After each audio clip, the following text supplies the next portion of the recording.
off their microphones and their videos, and then the speakers themselves will put on their screens and their video and microphone as they go. So, I'm Chris Loynes. I'm the Vice Chair of the European Outdoor Education Network, and I'm going to be your host for the webinar. We have three great speakers coming up. If you would like to ask questions of the speakers, there will be time for questions after each talk, 10 or 15 minutes. Please put your questions into the chat box, and I will curate those and feed them back to the speakers after they've spoken. So without any more waste of time, I'd like to introduce our first speaker. Tanja Liimatainen is from Finland, where she is the coordinator of an outdoor centre called MetsäkartanoOutdoor. She's an adventure and environmental educator and practitioner working with groups and creating educational programs over the last 20 years. She's a member of the Finnish National Adventure Education Board, and her passion is to gather outdoor educators together to make the magic happen and to raise environmental awareness. Tanja's talk is called Dawdling, Nature Through the Eyes of a Child. Tanja, could take it away. Okay, thank you. This always takes a little bit of time to set with this internet connection. Good evening, everyone, and welcome to the snowy Finland with me. I start with my lecture, Dawdling, Nature Through the Eyes of a Child, by telling a little bit of my own background. This is a story of me as a practitioner, but story of dawdling, and I encourage you to follow this lecture, not as a theoretical lecture, but the story how always we can develop our knowledge and challenge ourselves to learn more. And Thomas promised me that he will be changing the slides. So on this first slide is me next by the birch tree in the nature, me with my own child. So Thomas, if you please change the slide. And my career has started as a practitioner. I have been working with many groups during my past 20 years of my career. I have been studying environmental and adventure education. But when I found the EOE 2009 in Slovenia in a conference, I found like-minded people. And during these years, I have learned a lot. You will hear about the ENOC later on the Jeff Cooper's presentation, but I wanted to show you this because this is the start point of my dawdling career. Us like-minded outdoor practitioners established the ENOC, and we had a 2-year project where all these Metsäkartano from Finland, Šajoda from Slovenia, Prede from UK, and BSJ Marburg from Germany. We were learning from each other. We were teaching each other. We were wondering about the nature.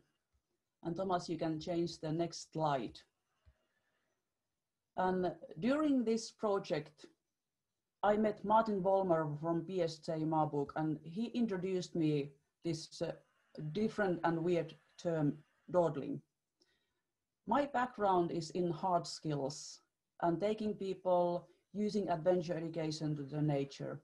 And throughout this project, I have challenged myself to see the world in an aesthetic way, to slow my pace, to slow my group's pace, from the children to the old age.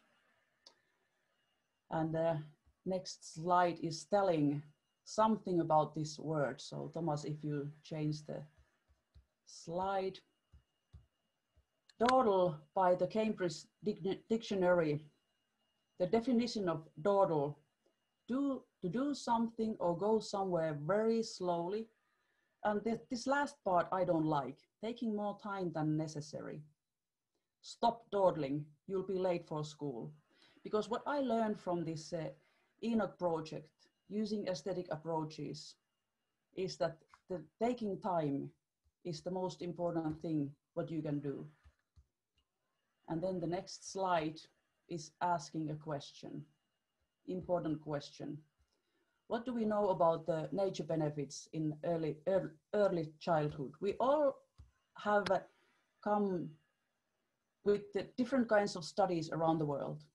We know that when you spend time outdoors, maybe only looking at the picture of green spaces, it lowers your heart rate, it lowers your blood pressure, it calms you down, it's winding you down.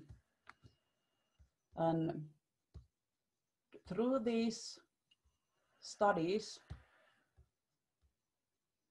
now I lost my microphone. Sorry about that. Coming back.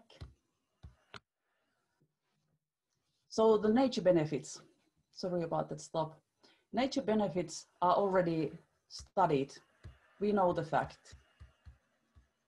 And the next slide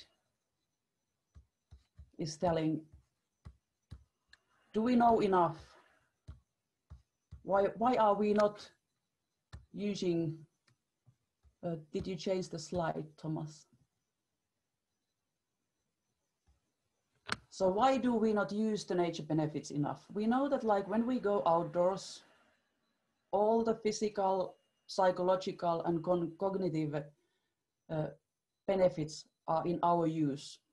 And why we do not use the nature benefits enough?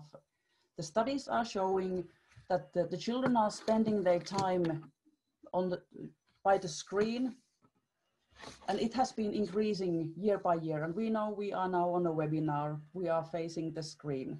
And the schools in Finland, most of them are online at the moment.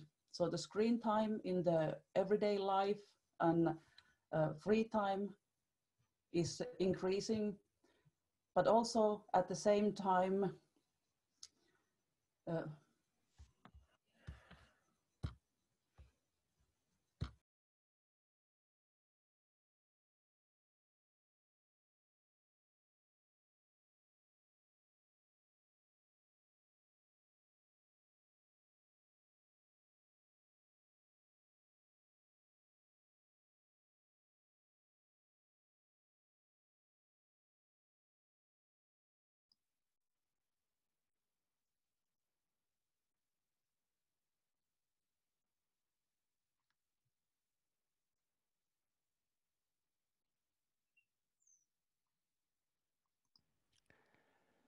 I'm afraid it looks like Tanja's signal has dropped out, but if you don't mind bearing with us for a moment, we'll see if we can get Tanja reconnected.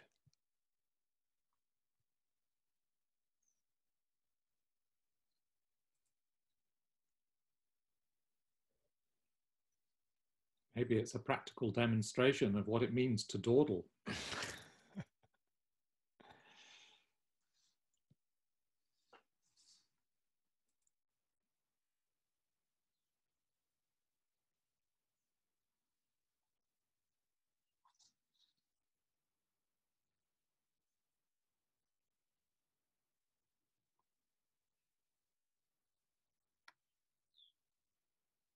Maybe I could also alert our next speaker that we might be starting a little sooner than we planned. And to hope that you are ready. And then we can come back to Tanja later when she manages to rejoin us, if that's the way we need to go. Okay, please. Great.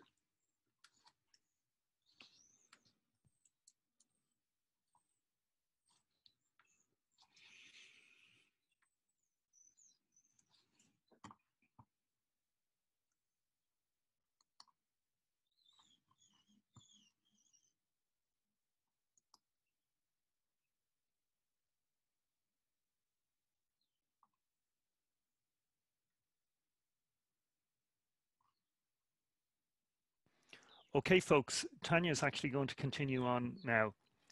So off you go, Tanja. Okay, sorry about about that. I just came back from work and I have a really lousy internet connection, so we try to do this through the mobile phone. So my basic idea in the beginning was that, like, I wanted to tell you about the ENOC, how important it was me to find the Dawdle, the Martin Wollmer's word, the phrase, the lecture. And the second of all, we all know about the nature benefits. The world is full of studies made out how good the nature is for us, cognitive, physical, mental way. And why we do not use these benefits enough is the modern day life, which is putting us to the screen. I think I was up to that far until the internet connection fell down. And meaning of time. Meaning of time is on all of this. I have been seeing youth groups for the past 20 years, and their life is busy year after year, the busier all the time. They go to school, they have a lot of hobbies, but the hobbies are mainly indoors, and the nature time has been diminishing. In the UK, there has been done the study that the children spend outdoors average 2 hours a week, which means that they mainly go to the school and they come back from the school. And the story of myself was that, like, I found like-minded people throughout the EOE network, and without the fact that I have been studying adventure and outdoor and environmental education in Finland and in abroad, I learned a lot. I learned from myself and I found my inner child. And with that revelation and with that finding, I could be more help to my groups. And now we are, Thomas, in a slide where the story begins. During this ENOC project, I was wondering Martin Wollmer's lecture about dawdling. The dawdling is that you take more time than is necessary to do in a safe environment. You let the children roam freely and find their own stories, their own narratives. And my own dawdling moment, the Martin Wollmer, you can find it from the ENOC book from the EOE website. There's a good lecture, good document of the Martin Wollmer's work, how he had studied few youngsters, and my own moment started. There was a single parent mother.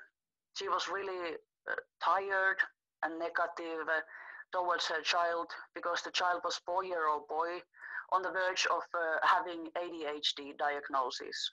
Really energetic, lovely boy who was curious about the nature, curious about surroundings, moving fast, getting to know all the places around our center. On that day, we were supposed to go to the turf cabin to have our meal over there. It's only 700 meters to the turf cabin. And dawdling is, if you put, Thomas, the next slide.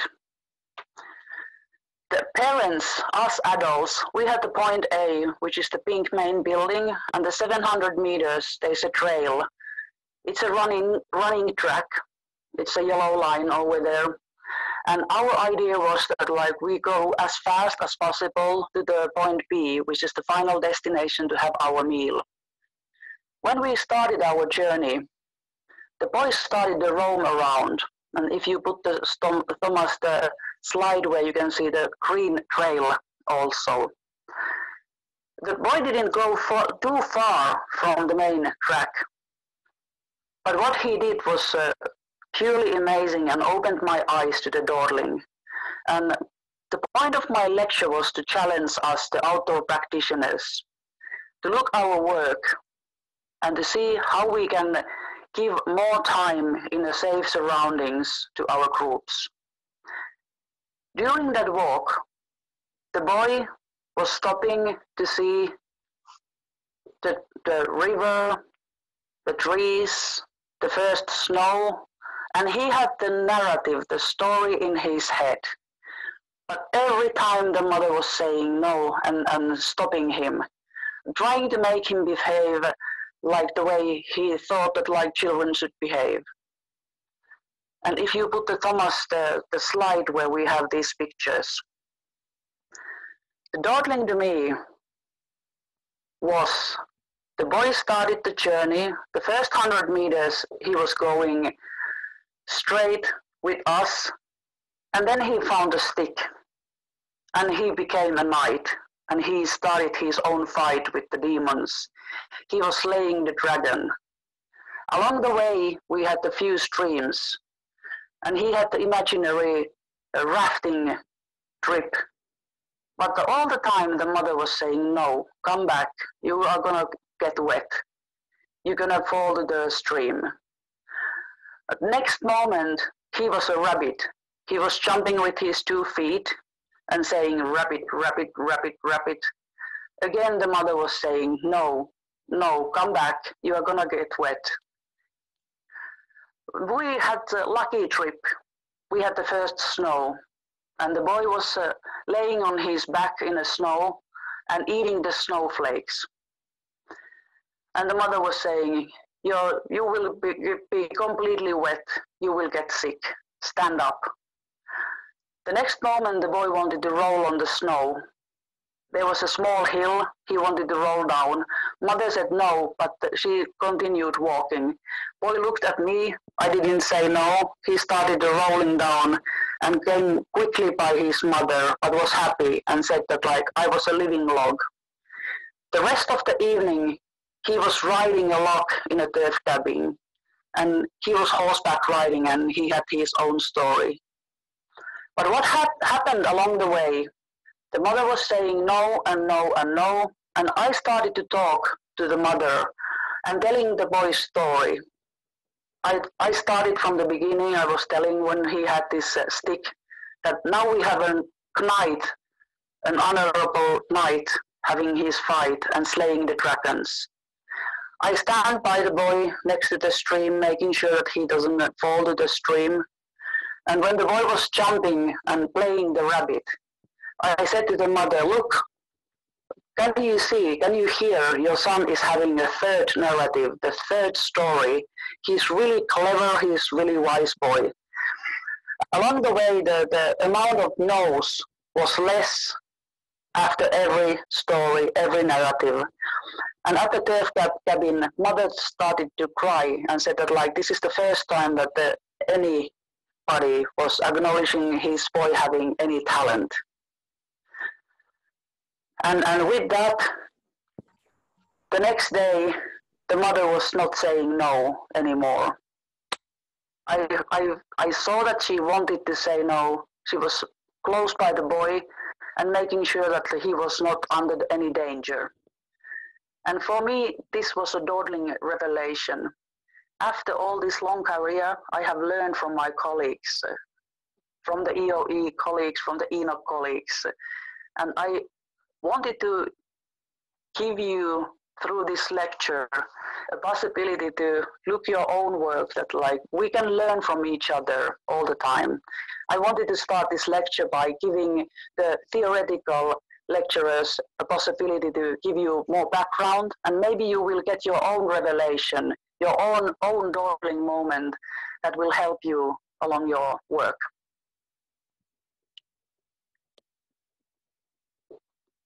Thank you.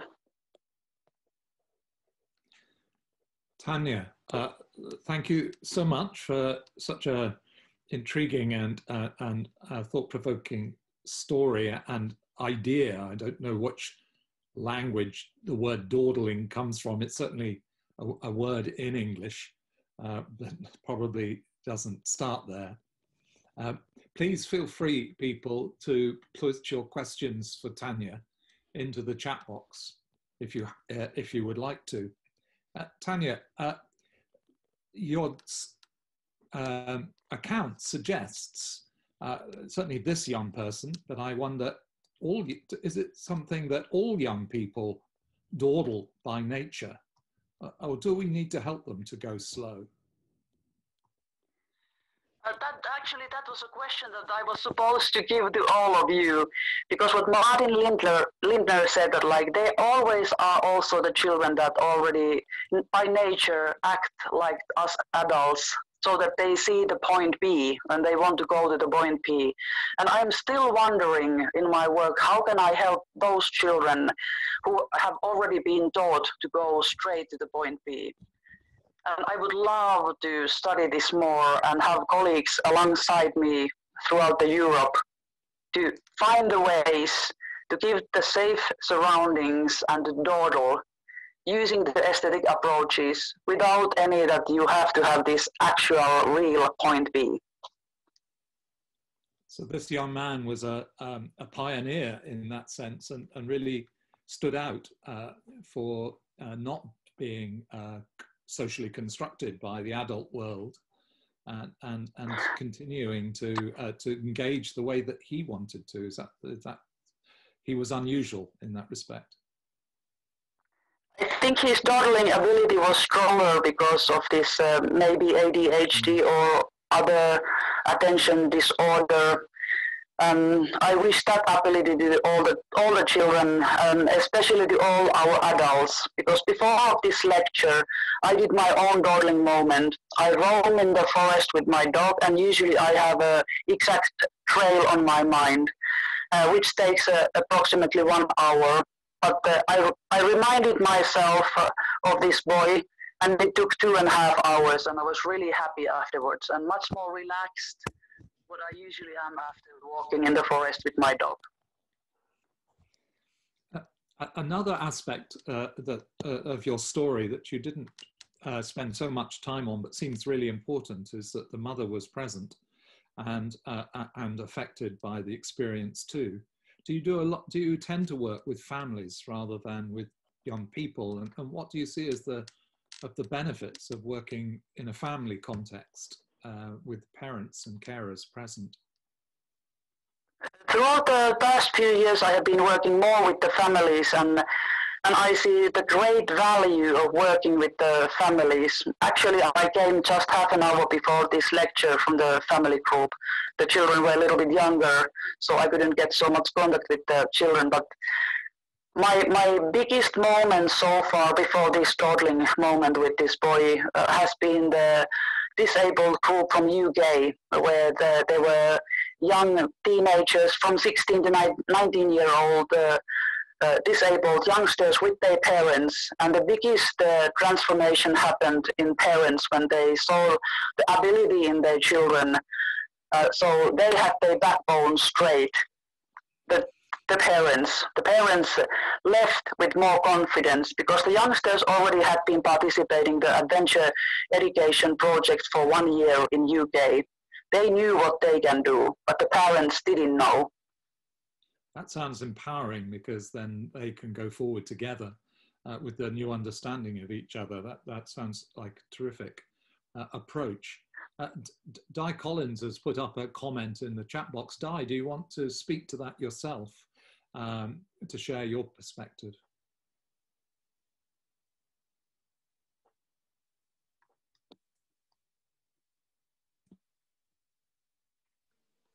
Yes, it's recently I've been out with a number of people, adults, children, young people, and I've found that they are unwilling to go off a known path, a known route. They're so trained to use either the map or the GPS that they will stick to this known route and not use their initiative and think, well, if I cut across here, then I'll come to another place that I know. So their network of knowing their environment becomes limited to straight routes, direct routes, rather than to a variety of pathways that can interconnect. That's interesting, isn't it? And with the one of the things that we seek to encourage in them is being discouraged elsewhere by the way that they are being expected to behave. Yeah. In the sort of adult constraints that have expectations of them that are not always the way we'd like them to go. Thanks so much for getting us started, Tanja, again, and I hope you can hear the big round of applause that's coming from everybody. I'm sure it is there. I'd love to be on the camera and start a little bit more fluent, but thank you for this opportunity to start, and I still want to encourage every outdoor practitioner to challenge oneself and to learn more and be open to the new ideas that the world is giving us, especially this pandemic year, this difficult year.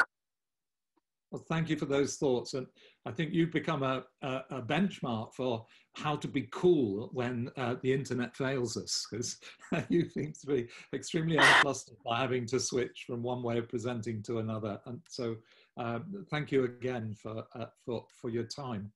And your research field is in general is in biology and environmental education, and across the spectrum from preschool to tertiary levels. He has a rich experience of outdoor education and as a member of a mentor and organizer of field activities and summer camps over a long period of time.